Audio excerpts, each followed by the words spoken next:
Nellore city నియోజకవర్గం 15వ division Balaji Nagar లో బలిజ కాపు తెలగ సంఘం ఆధ్వర్యంలో నిర్మించిన బలిజ భవన్ కళ్యాణ మండపాన్ని ఎమ్మెల్యే బొలిశెట్టి శ్రీనివాస్, టీడీపీ మాజీ చైర్మన్ చదలవాడ కృష్ణమూర్తి, మాజీ ఎమ్మెల్యే మాదాసు గంగాధరంలతో కలిసి రాష్ట్ర పురపాలక పట్టణాభివృద్ధి శాఖ మంత్రి డాక్టర్ పొంగూరు నారాయణ ప్రారంభించారు. సంఘ నాయకులు, సభ్యులు, కాపు నేతలు మంత్రికి ఘన స్వాగతం పలికారు. ఈ సందర్భంగా మంత్రి నారాయణ మాట్లాడుతూ బలిజ భవన్ కళ్యాణ మండపం ప్రారంభోత్సవానికి హాజరు కావడం ఎంతో సంతోషంగా ఉందన్నారు. భవన నిర్మాణానికి కృషి చేసిన సంఘ పెద్దలు, దాతలకు హృదయపూర్వక అభినందనలు తెలిపారు.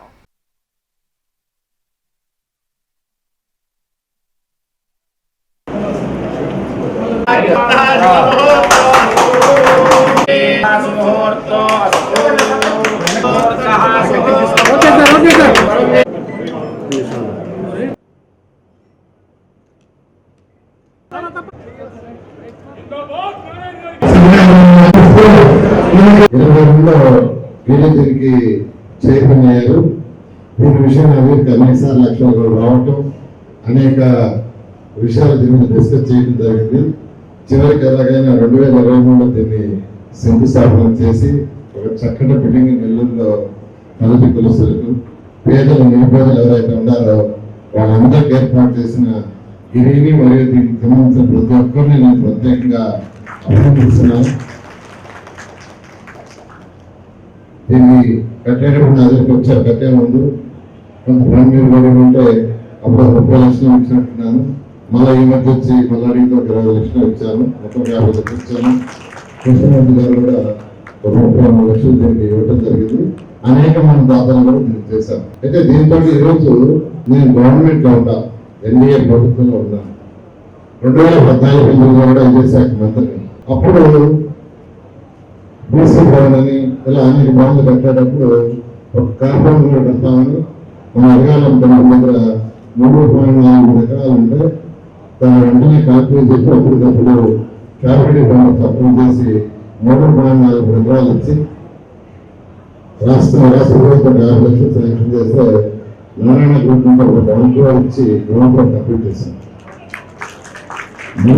మంత్రిగానే మళ్ళీ నారాయణ గ్రూప్ నుంచి ఒక ఇచ్చి ఫస్ట్ కూడా పూర్తి అవుతుంది. అది గవర్నమెంట్ అంటే ఈరోజు ప్రైవేట్ వ్యక్తులు గిరి మరియు వారి యొక్క గృహం అంతా కలిసి గవర్నమెంట్లో ఉంటే గవర్నమెంట్ శాంక్షన్ చేస్తుంది. అది ఇంత కష్టం కాదు. ప్రైవేట్లో చేయటం అంటే చాలా కష్టం. అందరినీ సహపరచుకోవాలి, రకరకాల కామెంట్స్ చేస్తారు. వీటిలన్నింటి అధిగమించి చాలా చాలా చక్కగా కట్టారు. దీనికి కట్టానికి సహకరించిన ప్రతి ఒక్కరిని కూడా నేను అప్రిషియేట్ చేస్తున్నాను. అదేవిధంగా ఈ యొక్క బలిజ భవనాన్ని నిర్మించిన ఈ సొసైటీ ఏదైతే ఉందో, సొసైటీ పేరుంది బలిజ తెలగ కాపు సంక్షేమ సంఘం అనే ఒక ఆర్గనైజేషన్తో దీన్ని రన్ చేస్తున్నారు. వీళ్ళు అనేక సేవా కార్యక్రమాలు చేస్తున్నారు. 1, 2 కాదు. ఇప్పటి వరకు వీళ్ళు చేసింది తీసుకుంటే ప్రతి నెల నిరుపేదలు ఎవరైతే ఉంటారో వాళ్ళకి ఒక 25 కిలోల బియ్యం నిత్యావసర వస్తువులు ఇస్తున్నారు. ఇంతవరకు దానికి దాదాపు 5 లక్షల రూపాయలు ఖర్చు పెట్టారు. 250 కుటుంబాలకు ఈరోజు అటువంటి సహాయం చేశారు. దానికి ప్రత్యేకంగా నేను అభినందిస్తున్నాను.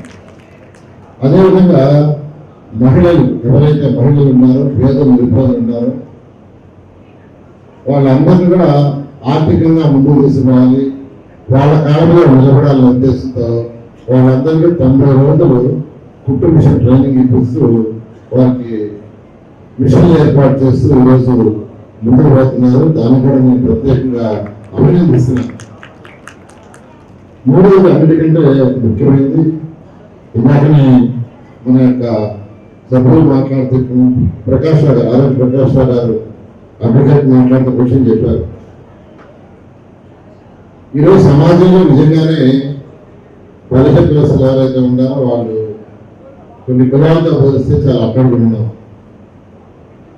దాన్ని బాగా స్టడీ చేస్తే దానికి కారణం ఏంటంటే వాళ్ళు చెప్పినట్టుగా ఫస్ట్ ఎడ్యుకేషన్ ఈరోజు కొన్ని కులాల వాళ్ళు చదువుకున్న చదువు వాటితో పోలిస్తే బలిజలు చదువుకున్నది చాలా చాలా తక్కువ.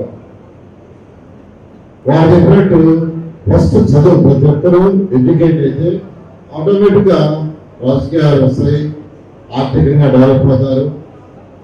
ఇవన్నీ చేయాలి. దానికి యాక్చువల్గా ఈ యొక్క ప్రెస్ ఏదైతే ప్రెస్ ఉందో వాళ్ళు కూడా ఈరోజు యాక్చువల్గా ఎంతోమంది పిల్లలు ఎవరైతే బలి చదువుకుంటూ తల్లిదండ్రులు ఖర్చు పెట్టలేక మధ్యలో ఆగిపోతున్నారో అటువంటి వాళ్ళు ఆగిపోవాలని ఉండడానికి దాదాపు ఇప్పటి వరకు ఒక 100 కుటుంబాలు పిల్లలకి దాదాపు 3 లక్షలు ఖర్చు పెట్టి వాళ్ళకి ఫీజులు కూడా పెట్టారు.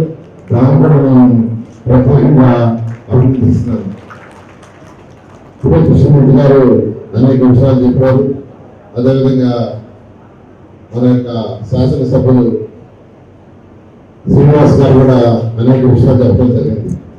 అదేవిధంగా మాజీ ఎమ్మెల్సీ గంగాధర్ గారు కూడా అనేక విషయాలు చెప్పడం జరిగింది.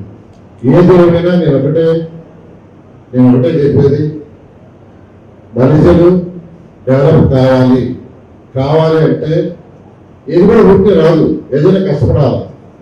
ఏదైనా కష్టపడాలి. ఈరోజు నేను ఇచ్చి మీ ముందు స్థాయిలో పెట్టానంటే కష్టపడుతుంది. మీకు అందరూ తెలుసు, మా నాన్నగారు ప్రైవేట్ బస్ కండక్టర్, ఆర్టీసీ కాదు.